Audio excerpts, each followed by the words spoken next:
Is here today. Thank you.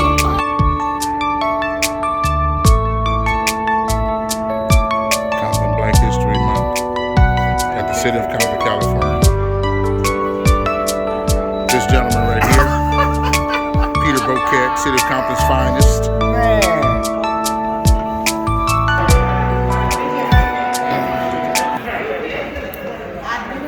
You see your father's thing back there? Oh, that's great.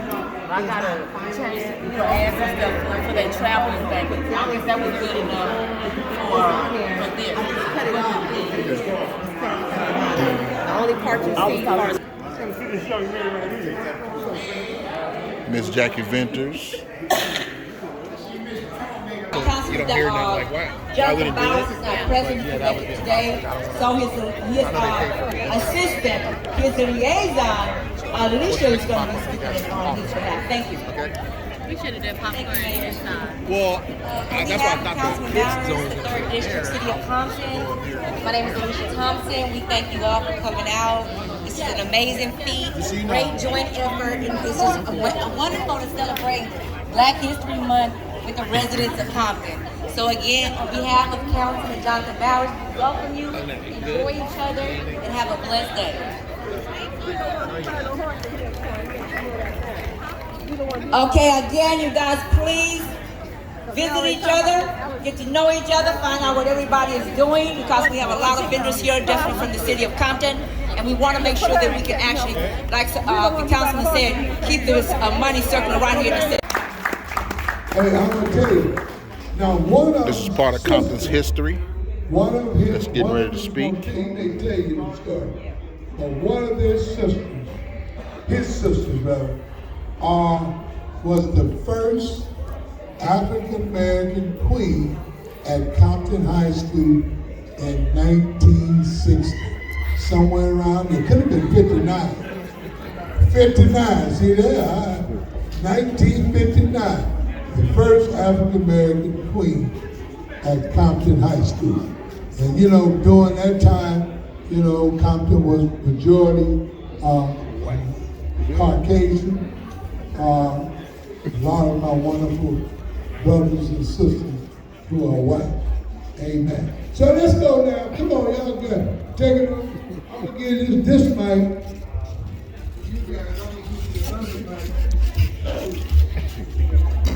Yeah, we're going to have 2 mics, one for each speaker. And you're going to pass it back to Joe. Okay, you have the mic.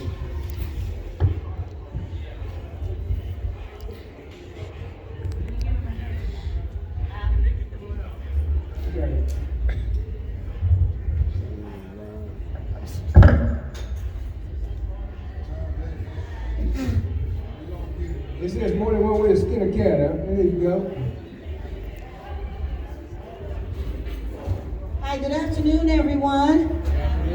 We hope that you have been enjoying the history all around in the Dollar High Community Center. We're so happy and overjoyed for us to have Compton's history on display. And if you've ran into me, I've shared that we don't only do Black history when it comes on to collecting or preserving the history of Compton. We also do the history from 1888 until present. For those of you who don't know, Compton was incorporated in 1888 on May the 11th. That is the birthday. This year, Compton will be 135 years old. Give it up for your city, right? And so all of the photos and things that you see on the exhibit, along with our guests that are here today, are donations or people that have given that to us as we reach out to them or they find out that we're here.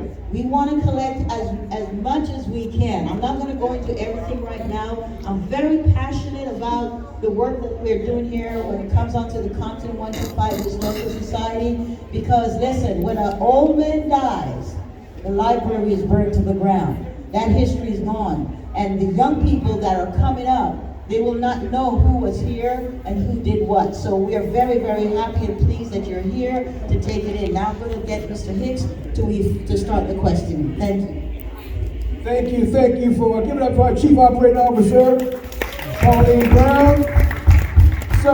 on. We get this party started. We got two outstanding athletes here, played professional ball, but we're going to get a little history from them when they first started before they became pros.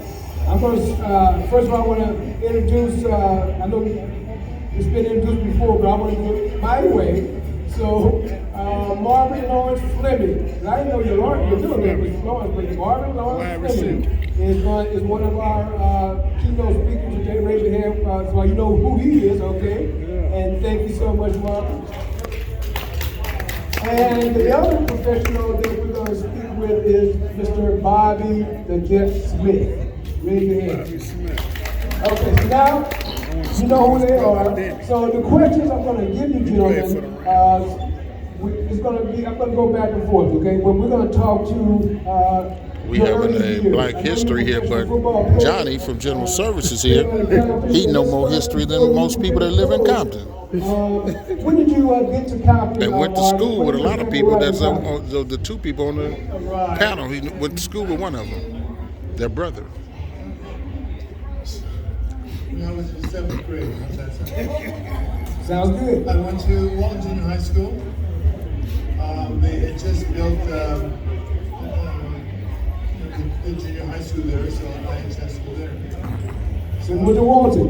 As a 7th grader, you started, okay? And what high school did you go to? Well, I was right on the line where I could go to either Centennial or Compton. And so I picked Compton for some reason. I know why I picked Compton, because I heard Coach Wade was really hard on the guys. And at that point, I didn't know what really hard was. So I went to Compton High School. And I'm sure you did some great things at Compton. Now, after your years at Compton High School, where did you go to college? Well, I had a chance to go, believe it or not. I'll tell you right now that you've heard the word privilege. Well, I had the chance to go to 26 universities and colleges. And where did I go? Well, some of my ball players who from UCLA and SC said, if you go there, we'll never hear about you anymore. And I said, well, I'm going for football.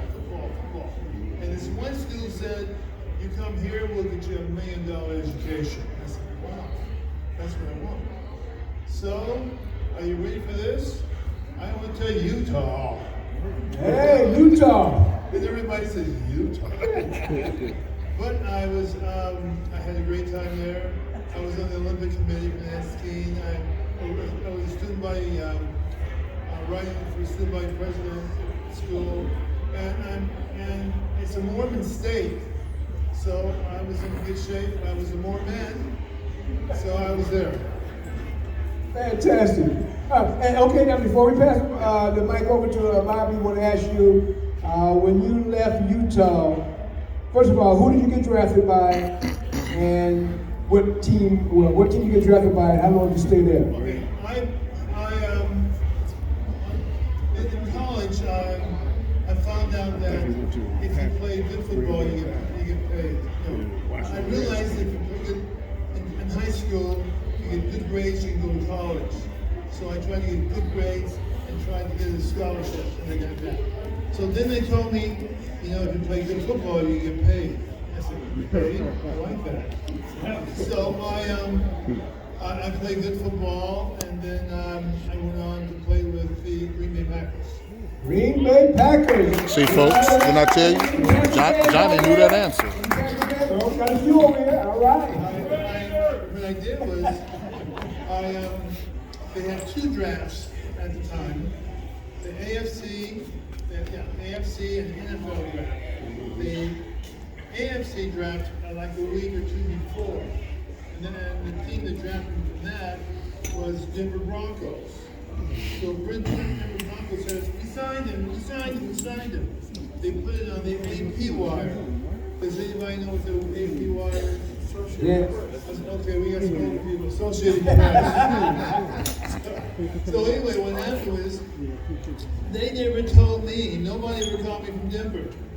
So I get a call a week later from the Green Bay Packers. And this man called me, he says, Mark Fleming? I said, yes. He said, this is Coach Lombardi. And I said, old Vince. BS. That's initials. And he handed the phone to the assistant coaches. He said, Mark, yeah, this is Bill Austin of the Green Bay Packers. Have you signed? I said, no. Who was that on the other end of that other phone? He said, that was Coach Lombardi. I said, the Coach Lombardi? He says, yes. I said, tell him I'm sorry. Tell him twice. Tell him I'm sorry twice. Tell him now. And he could hear it. So he says, and tell him we're going to draft him right now. He says, Marvin, we're going to draft you right now. So that's how, in the 11th round. So that's how I became, I'm sure glad that he let me on his team. Because he was a man of respect, Coach Lombardi was. And so I said, tell him twice. I didn't even know the guy.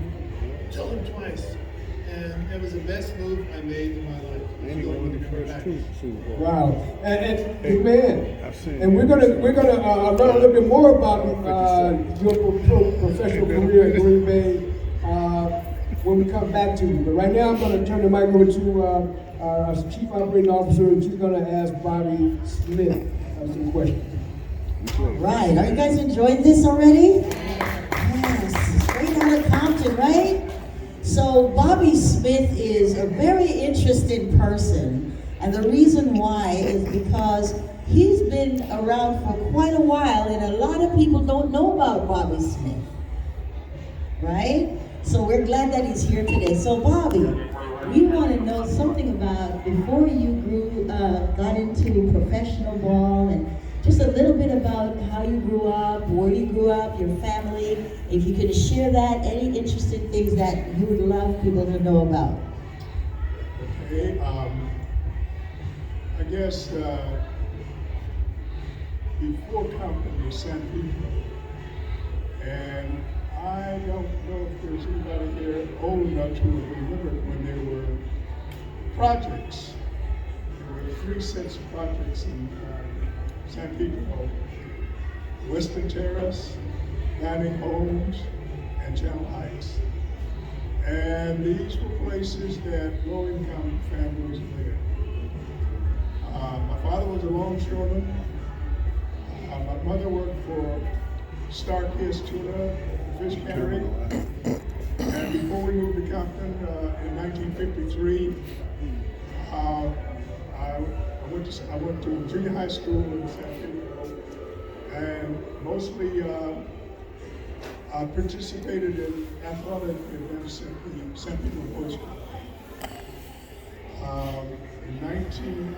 guess it was 1953, my family moved to Compton on Dwight Street, North Dwight Street. That's an important distinction to make, because once when we were commuting between Compton and San Pedro, we made a mistake of landing on South Dwight Street, which was a community of all white people. And we were looking around to find our house, and people were looking at what are these people doing here. This is when there was only, and we might have been the second or third family north of Rosecrans. 1960. I mean, not north of Rosecrans, but south of Sale Rosecrans signs on 2 sides at of the that street. time. White flag. I went to Enterprise Junior High School, where I participated in just about every sport they offered. I was an honor student. I was also on the student council. And I had some good friends that lived on the north side of Rosecrans, John Blaylock and John Wheaton. We had most of the same classes, and we actually competed with each other for the best grades in most of the classes that we had together. So we always compared the grades that we had, and we always did well. And it was time to go. Now this is at a time when Compton was just transitioning from the middle school, junior high school like Enterprise, Your senior year of junior high school was the 10th. At that time, Compton was Compton High and Compton College on the same campus. And it was 11 through 12 and then the community college. After Enterprise, I transferred to Compton High. I really wanted to go to Centennial, which was just a brand new school, because that's where my friends were staying. And I played football, I played basketball, and I ran track. And in my first year, I was on the second team in football. We had a really good football team that year, and we had, I guess there were 2 African Americans on the team, myself and a guy that came from San Pedro just as I did, Charles Holston. And we went, we basically only lost 1 game until we only lost 1 game, and that was to Las Vegas High School. And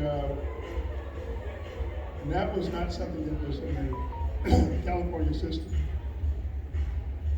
And in the CIF playoffs, in the semifinals, we played Centennial High School. And that was, as far as I know, was the first or second year that Centennial was in existence. And the game ended in a 6-6 tie. And Centennial went on based upon making more first downs than we did. And they eventually won the CIF championship. In those days, there was only 1 CIF championship, and not all these divisions that you have nowadays. And some of my best friends were at Centennial High School. In my junior year at Compton, I was injured for a good part of the season and did not really make a big impression on the team. But in my senior year, we advanced to the CIF playoffs, in which we lost to the 2 teams. The only 2 losses that we had were the eventual championship teams, Downey and Anaheim. And they had some, I guess I'll let that go.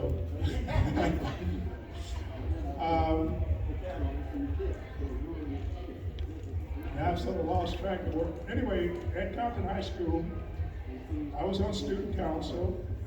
I was an honor student, and as I was also a squire, which is a group of an honorary group with squires and chivettes at Compton High School. I was on student council, and at Compton High School at that time, there were 2,600 students in the student body and less than 100 African American students. From Compton High School, I received the Melvin J. Neal Scholarship to Compton College. And I spent a year at Compton College where I played football and ran track. And it was one of the best years in football that I had. I was a junior college All-American and was recruited by USC and UCLA, Washington, and a few other schools. And I was almost tempted to go to USC, but UCLA had recruited me from the time that I was in high school, and I decided one day that rather than have this dilemma about where I'm going to go to school, I'm just going to go with the school that seems to want me earliest, and I decided to go to UCLA. And there I didn't play at first. I was injured my first year at UCLA, but in my senior year, we won at that time there was I don't remember exactly the name, but there were only 6 teams in the conference. And we won the conference, and we advanced to the 1962 Rose Bowl. And and that was sort of the highlight. I made all West Coast, and honorable mention All-American at UCLA. I was drafted as a future. I was drafted, I redshirted my first year at UCLA, and so the year that I could have come out in 1960, I was drafted that year, although in the 7th round. And then in 1961, once I finished my senior year, I was going to be drafted into the Army. And the Rams who had drafted me helped me get into the National Guard, where I only had to spend 6 months in the military. And right after the Rose Bowl game, I reported to Fort Ord in Monterey, California for basic training. And basic training, I ended up going to signal school in Augusta, Georgia. And I got married. I got married early. I got married the December before we played the Rose Bowl. And when I was in Augusta, I had my wife come down and live with me. And in Augusta, in 1961, it was kind of tricky because I'm married to a very light-skinned woman. So we couldn't be seen in town too often because of that situation. But anyway, once upon a time they had a college all-star team. College all-star team was a team that played the eventual NFL champion in an exhibition game in Chicago. I was invited to play in that game, but decided that I'd only have a week to get ready to play in the game, and my preference was to report to the Rams camp where there was no guarantee that I would make the team. I eventually made the team, and the rest is history, so to speak. Wow. So the great Bobby Smith. Before we come back to Marvin, I want to just acknowledge we just had our own Judge Filer walk in. And normally his line of business, when you walk into his space, you're supposed to, when he comes in, he's supposed to stand up. He's a judge, right? So we're going to need some knowledge. We're going to stand up and we're going to acknowledge him. Welcome, Judge Filer. Thank you. Now, back to you, Marvin. I know all those kids. I know so Bobby's got some more? They live on the Go ahead, Bobby. There's one other thing that Marv reminded me of, and that is my sister, which I was in love with. My sister, Lady Connolly now, but at that time, Lady Smith, was the first African-American homecoming queen at Compton High School. And at the time, it almost caused a riot. And I nominated her. So, Lady would have been here today, but we weren't able to put a Zoom together fast enough. So she would have been a part of this wonderful conversation that we're having. And hopefully we'll be able to bring her to the city of Compton so that you can hear her wonderful story as well. All right, straight back to you, Marvin. There's something about you called the Ice Bowl. There's a connection with you and the Ice Bowl. What was that? Oh, college. Okay, it was in college. Okay, so he knows the story better than we do, so we'll let him tell it. Tell us your connection to the Ice Bowl. Ice Bowl. Ice Bowl? I just came from the Ice Bowl. But before I go on, this man here, when I went to Compton, I was a freshman. I patterned myself after Bobby. I wanted to be like Bobby. This is one of the nicest, cleanest men I know. I mean, I haven't had him checked out in a couple weeks. But he has been one heck of a person to know. Probably it's because his sister didn't like me, because they were probably too religious at the time. And that's probably the only thing I can think of. That's why that she didn't look my way. But from a great family, I always honored you, and I think you have people in front of you that you want to be like. You want to, And this was the guy. People to emulate. That took me to college. So people in front of you that you always looked up to emulate. Just like that, I wanted to be like him. So thank you, Mr. Smith. Okay. Danny Smith is in the room. I just saw him walk in here. Hey, Danny. That is the brother to Bobby Smith. And he's another great athlete out of the city of Compton. Our history is just, everybody, I want y'all to say this. After 3, 1, 2, 3. History's alive. History is alive. In the city of Compton. In the city of Compton. Okay, now that's just a warm-up. Let's try it again. I don't want your outside voice. Don't be scared. Mr. Fleming ain't gonna do nothing to you, okay? Jay Bird. What's up? But he ain't gonna do nothing to you. 1, 2, 3. History's alive. History is alive. In the city of Compton. All right. He was in there. Go ahead, Marvin. Around this way, Marvin. Yeah, ain't big. You're talking about the ice ball, remember? The ice ball. Yeah. Football is great. Football is great on a great day.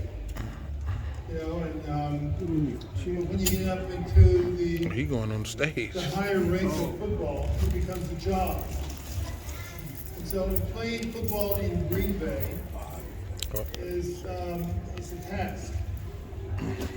So we're playing the championship game, and I wake up in the morning and it's 27 below zero. Can you feature 27 below zero? I go outside to my I have a little deck. And I take some water, a glass of water, and I threw it out the window, and it went clink, clink, clink, clink. It was that close. And so, when football, up in Green Bay, those people were used to that. It was the coldest game in the world. I only caught one ball. I didn't want to catch the ball. And everybody got frostbitten fingers and toes. But it was a game that I don't think we should have played. But hey, the show got to go on. The sponsors got to get their money's first. And so we played Dallas, and everybody said they made the key block. And very end, 16 seconds to go, Packers had the ball on the 1-yard line, and we were in the huddle, and our quarterback runs over to Lombardi and says, "What shall we do?" And Lombardi says, "What the heck you mean, what shall we do? We make the touchdown and get the heck out of here." So he comes back and says, the coach says, "We make the touchdown and we get the hell out of here." And that was it. And that's a famous play in the ice ball. The quarterback sneaked to us. So everybody thinks they made the block. I'm telling everybody I made the block because I did make a block, so that was a key block. So you have to have a block. Everybody has to block, for something to go. So I'm saying mine was a key block. And other players saying theirs was a key block. But we wanted to beat Dallas. All right. Give a hand. We have something in common. Yeah, we do. I used to go to school in degree weathers like that.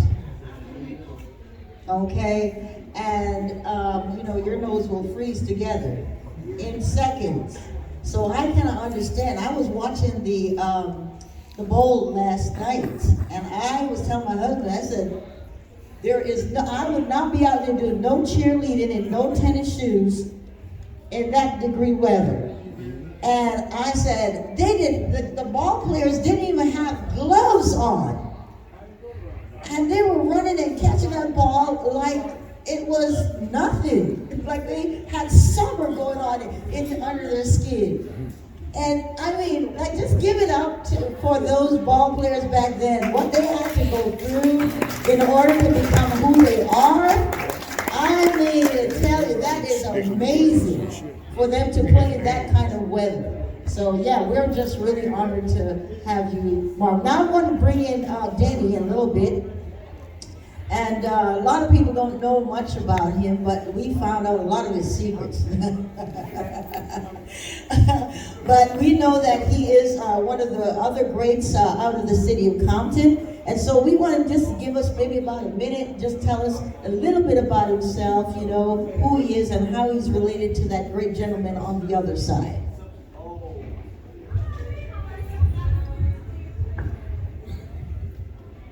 Yeah, my name is Denny Smith, class of 65 at Compton High School.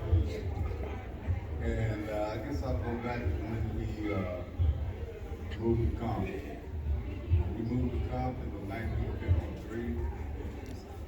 And at that time, I didn't really know my brother was an outstanding athlete. I didn't find that out until maybe 1957. My father started taking me to my brother's games at Compton High School, and I found out he was a star. You know, so that pepped me up. I enjoyed knowing that my brother was a star. So coming to the high school district, I started in first grade, went to Adela Tilly to the sixth grade, and then I went to Enterprise. And at Enterprise, that's when we started playing against other schools. In the seventh grade, the only thing that you could play at that time was track. Didn't play football, basketball, wrestling. But anyway, okay. Anyway, in the seventh grade, I went out for track, and what I really made it in was the high jump. And at the district finals, I took second. Eighth grade, I moved up and I ran the 330, pole vault, and long jump. And at the district finals, I won all three of them. And after the meet was over, the coach told me that he said the high point for the team was Denny Smith. And I didn't really realize I had really done something, but that made me start thinking a little different about it. I said, I may be a pretty good athlete.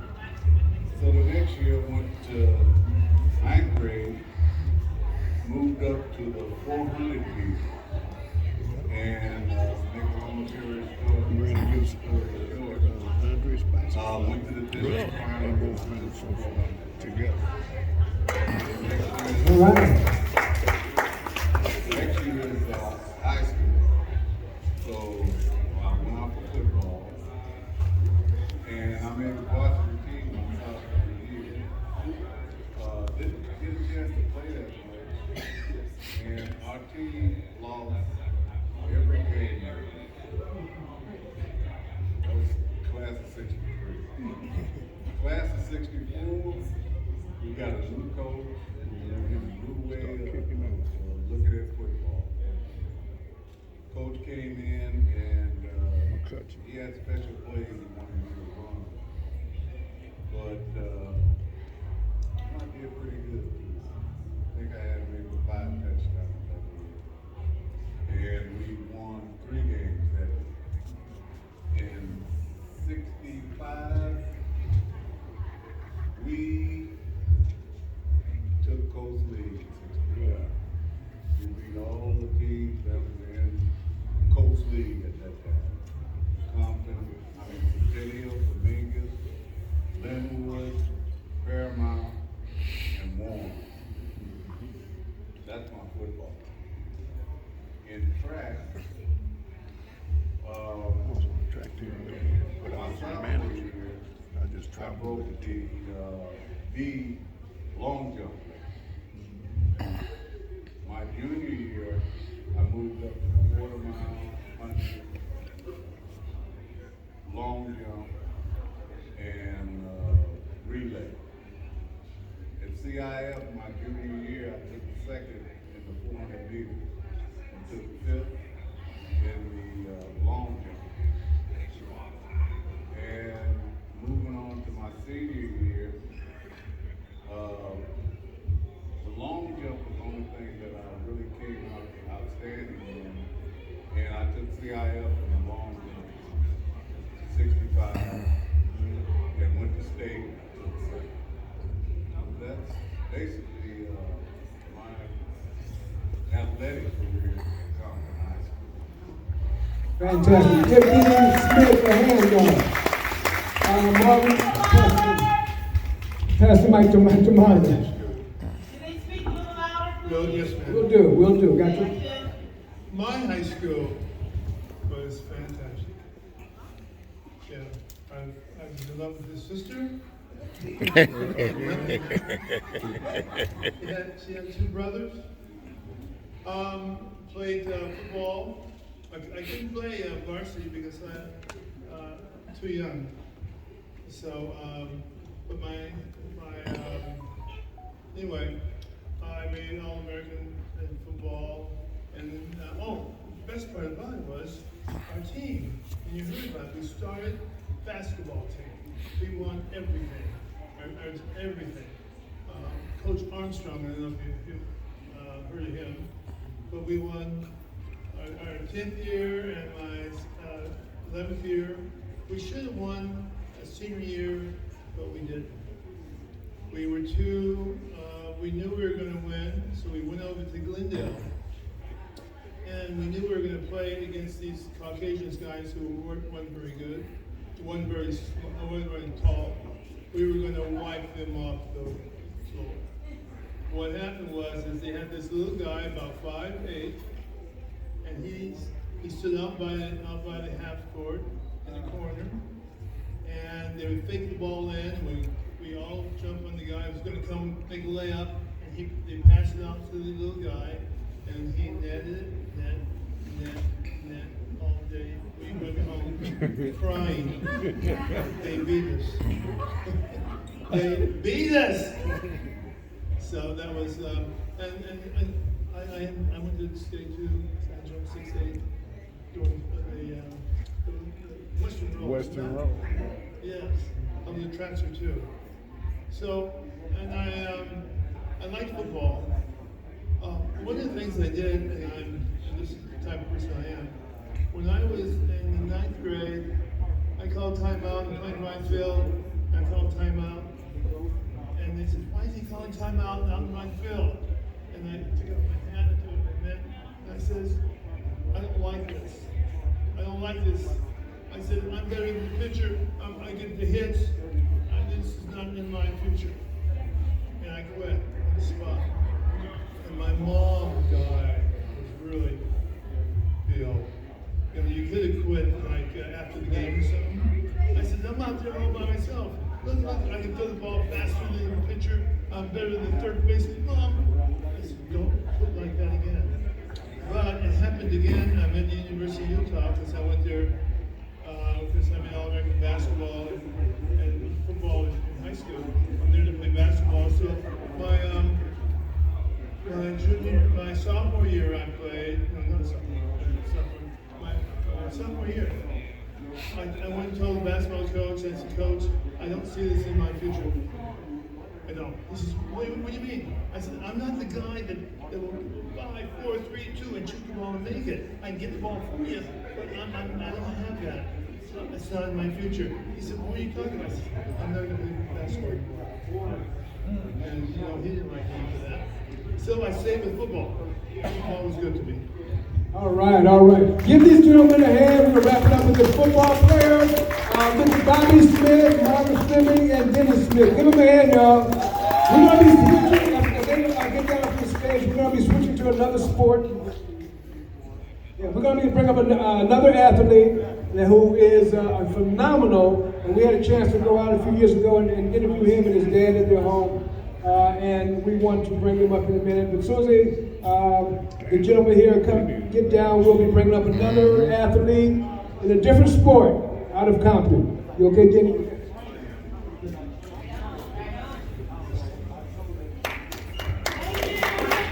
Good man, that's right. Very good. We are so appreciative of these gentlemen coming. It's just so amazing to have them come back home and for you to just get a little bit of who they are and what they've gone through. Unfortunately, we did not have a lot of time with them. But we do speaker series, so we'll probably be engaging them again where we'll have a good 3 to 4 hours where they can really talk and go deeply into some of the things. But I want you to give it up for them again for traveling all these miles to come here. And I think we're having a little switch or a change or let me see what's going on. But for those of you who are, while they're doing that, the exhibit is there. And for those who are coming in, we don't only do Black history, we do all of Compton's history. For those of you who are here, we really would love to have your history. A lot of people think that what they did in Compton is not really anything at all. But we beg to differ because every one of us in this room and outside of this room make up the mosaic of the city of Compton. And so we want to tell your story, your family story. Are we good? What's going on? We good?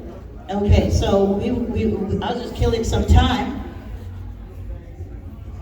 Oh, okay.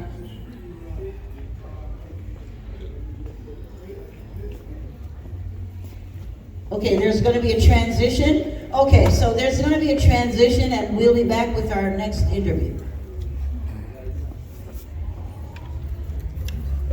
So at this time, we will be showing a screening. I'm going to invite the lovely Demira Perry. Perry, you can explain more. Hey everybody, happy Black History Month. Y'all happy to be Black? I know it's hard out here sometimes, but dang, today's about joy, Black love, all of the things. Make some noise if y'all happy to be How Black. you do, sir? How are you? Good, thank you. Today, yeah. All right, so I'm Demira Pierre. First of all, I'm a proud Compton native. Compton natives in the house, make some noise. Compton's in the building. I'm a proud Compton native, and I also am doing work with YouTube Black Voices Fund. So we've done a lot of cool stuff and amplified Black creators and Black content all across the world. So of course I had to come back home and bring some of that here to the city. So I'm excited because I have some co-workers and colleagues with me from Google. Make some noise. But before I start, I definitely want to acknowledge a few people who are in the room. We're getting ready to do our YouTube Black Voices presentation of a new Green Book episode featuring Compton. How many of y'all know that Compton got all this cool stuff in the city? Like, they got the airport, we got an art gallery. Yeah, Compton Cowboys, all of that, right? So what we did was we shined a light on some of Compton's finest, like I like to say. Like, we like to make sure the city is being projected out into the world in a good light. So that's what we did with this episode of A New Green Book. So before I get started, I definitely have to shout out the producers from Taste Made. Phil's here, Phil Moore, the creator of the show, is here. Also, one of the other producers, Alan, is here. Thank you guys so much for coming. But before we start with the show, how many of you guys got grandchildren? Y'all got grandkids, uncles, nieces, cousins, right? So it's a lot of money out here in technology, right? So what I wanted to do was make sure I brought a resource so you guys can know and understand what resources are available to you, get the right education, get the right training so we can be the next wave of creatives and the next generation that change the future, and we have people that look like us. So I'm excited to bring up Google's Code Next team and then also Google's Tech Equity Collective, who are going to educate and tell you a little bit more about some of the offerings and programs that Google have to offer for underrepresented communities and resources for us to get into STEM and technology. So coming to the stage right now is Kelly and MJ and Compton native Anthony Mays, just to tell y'all a little bit about some of the Google programs. Thank you. days are not what they used to be. Hey everybody, so we're really excited for this screening. We're absolutely thrilled to be here. Real quick, we want to let you know about a free opportunity that's going to be happening on February 28th, the very last day.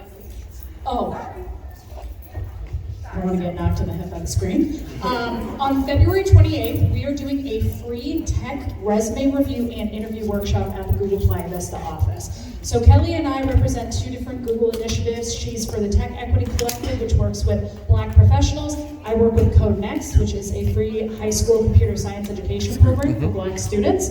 And the purpose of it is really to introduce different concepts around technical resumes, applying for jobs in technical companies, and the workshop is going to expand the minds of Black and Indigenous and Latino Hispanic folks who are interested in going into technology. And we have the illustrious Anthony D. Mays, who is going to be basically running the whole thing and sharing all the tips and tricks about it. So I'm going to let him talk a little bit about his work, and I'm going to move out of the way of this screen. What's going on, y'all? Hey, so who likes to make money? I like it. What? Did you know that there's money in tech? Did you know that there's money in tech for you? Yeah, there's money in tech for you. Look, I know how it is, right? Everybody wants to come to the young folks and this and that and the other. You know, yes, absolutely. Take one of those flyers, give it to your kids and your grandkids. But let's face it, your kids and grandkids might be lazy. Amen? Right? So I want to help you. Right? And what we're going to do on the 28th is we're going to have resume reviews. So if you got your resume, you can come to this event, get your resume review. Right? You want to learn how to get better at interviews. I don't care if you're technical or not. Even if you don't know how to code, you just want to work for a tech company. We'll help you out with that. You feel me? How many people like food? We're having free food, y'all. Did you know that? And well, you know. So we got all that, right? So this is going to be one opportunity. Yeah, absolutely. Yes. You do not have to come from Compton. That's right. Yeah. And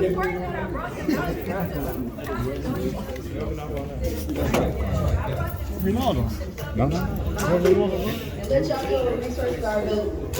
That's right.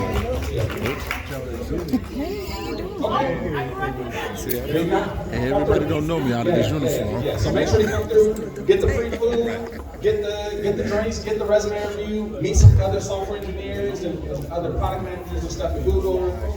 Get to come to the beautiful Spruce Schools campus like it's going to be lit. It's going to be worth your time. Come through, take a couple, like I said, for your kids, grandkids, somebody that you know wants to take this time to figure it out. Have them come through. This is for everybody.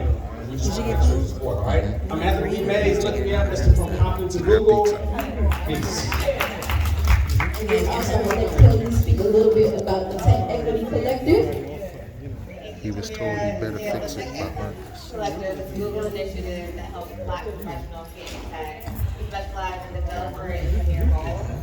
So we're super excited to partner with Anthony D. Mays and Code Next to show on this event next week, February 28th, or next 2 weeks. If you are interested, you can register using this Bitly link, and also on your flyers, you can scan it to your QR code. We have plenty of programmatic programs and events for later this year, so we're excited to see you guys can get that stuff. Come grab a flyer, get the information. All right, without further ado, some other people I got to shout out. Did you guys get some of the Planet Health food that was out there? Make sure you guys go out there and get some tacos, free tacos. Shout out to Taste Made for making sure we had that. Also, Taking Over Stables. Did you guys see the horses out there? Taking Over Stables. All of them were featured in the episode. There she is. Hey, girl. Hey. All right, so without further ado, I want to present to you guys my baby, my project, a new green book, Straight into Compton, featuring a few Compton natives here. Miss Ollie Broom, make some noise. Yeah. Been in the city for over 50 years. So yeah, you guys enjoy it, check it out, and thank y'all for having us. Appreciate it. Wristbands for upstairs. Yeah, that's for the food and okay. Thank you. Get out of here? No, just okay. I got like 15.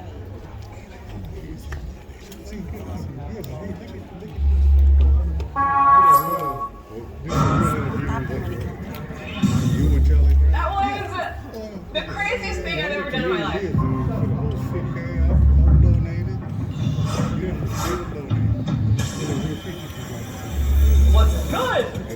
name is Asia Jackson, and I'm going to start my Green Book journey here in Compton. Do you know what a Green Book is? This was a survival guide that was published during the Jim Crow era that showed Black people where it was safe to travel to. Compton wasn't in the original Green Book, so today I'm going to recreate my version of the Green Book, a new Green Book, right here.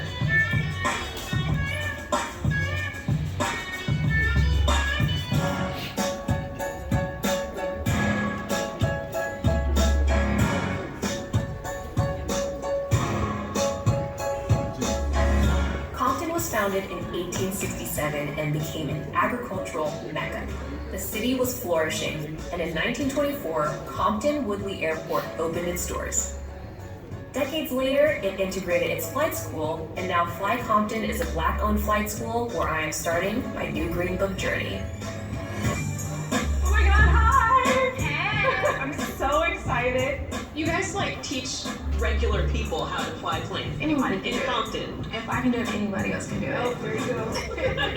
Compton wasn't in the original Green Book because during the Jim Crow era, Compton was all white and we weren't safe to be here. Right. I did not even know that this airport was here and that there was a Black-owned flight school. Yeah, it's just a lot of history that's here. In regards to Black people in general, just fun. That's right. Here at Fly Compton, not only do they train the pilots of tomorrow, but they also honor the pilots of the past, like Tuskegee Airmen at tomorrow's Aeronautical Museum. You're out here, you're doing this, you're teaching the kids how to do it, and then it's all about exposure. Yeah, to make sure that they're exposed to other opportunities that whether you're in New Compton or you live in any part of California, you don't hear about flying. Today we're going to be flying the Cessna. I'm just going to show you what a typical pre-flight looks like. Let's go. Try pulling on this for me. It's not right here. This right here is what allows us to pitch up and down. Does it feel nice, smooth, and easy?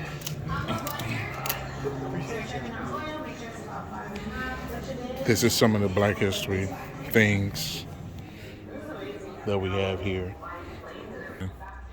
So I'm about to shut it down. But check out some of the Black history. Some of the Compton history. This is one of the speakers that I just put on video. Joe the Jet Perry, his family. John Brown out of Compton, Mr. Universe. Wayne Kirby played for the Cincinnati Reds out of Compton. Dale Lamar Ward. Gary Lamar Ward. Freddie Gross.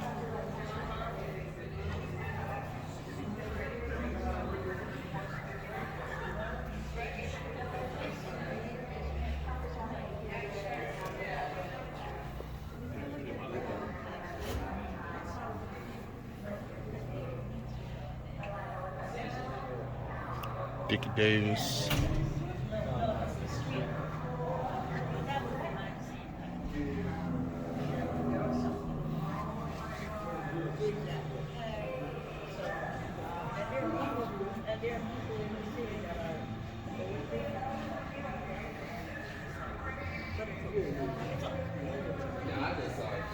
Yeah, that's right.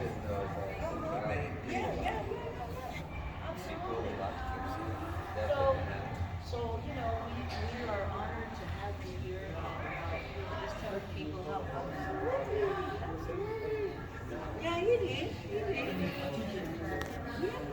he did. He's cool.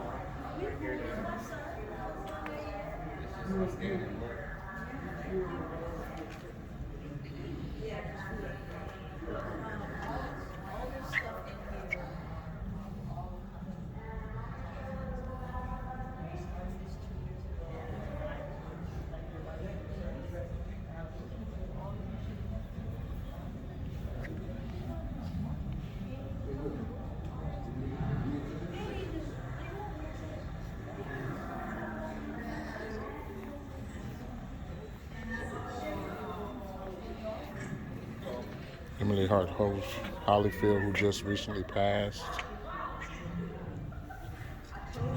Bernice Wood is councilwoman for the city of Compton. Maxine Kemp has a street named after her in the city of Compton. Maceo Reed, the first black barbershop business owner in the city of Compton. Almond Rao, ex-councilperson.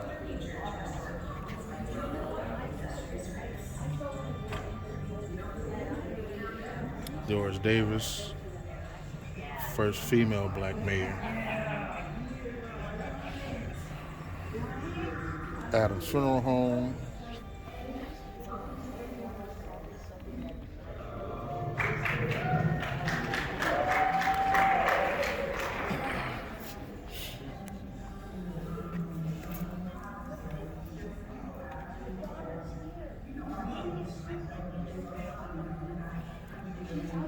Got the reflection from the lights in the back.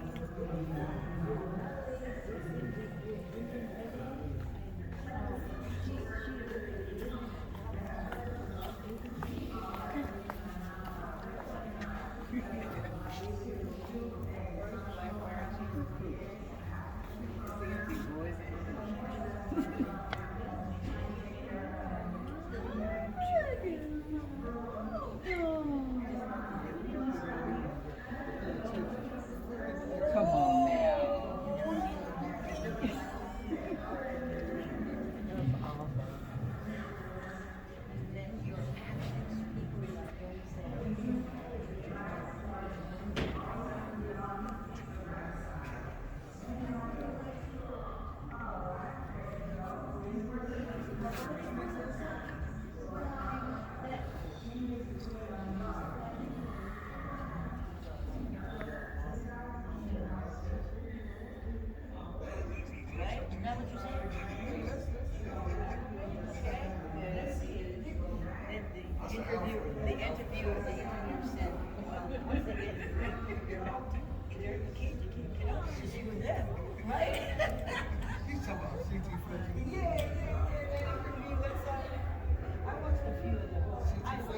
I listen to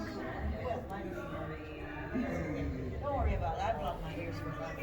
Take out my ears, right?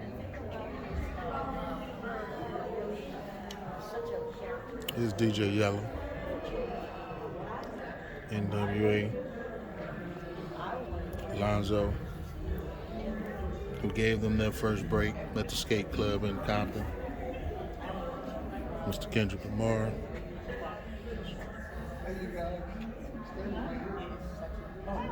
Oh, okay, that's my son. I know that's that's my son. That's my son. Oh, okay. 133 and oh, who's Brown? The two guys who won the Grammy, are they going to be in the Oscar? it's supposed to be. They're supposed to be having something over there. Excuse me. Oh. Well, I don't know where they are.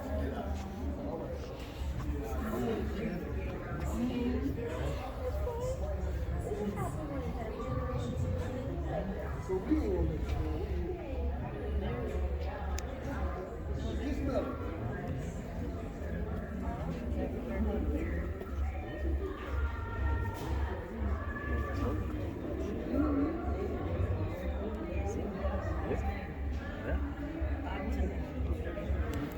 Joey Davis.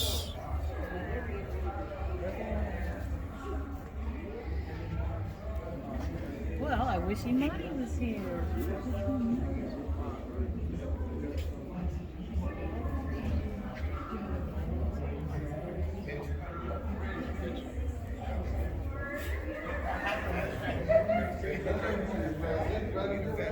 He got him run up with the wife. Y'all know he's bad.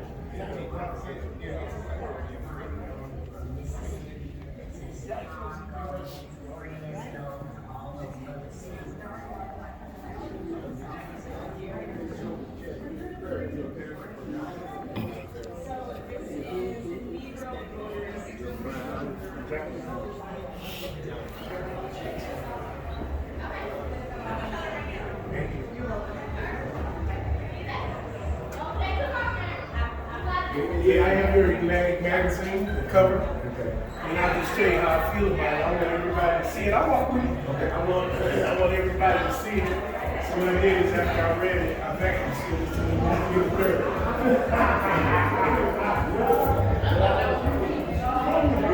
Good friend of mine is her father, Mr. Hobart Bowling.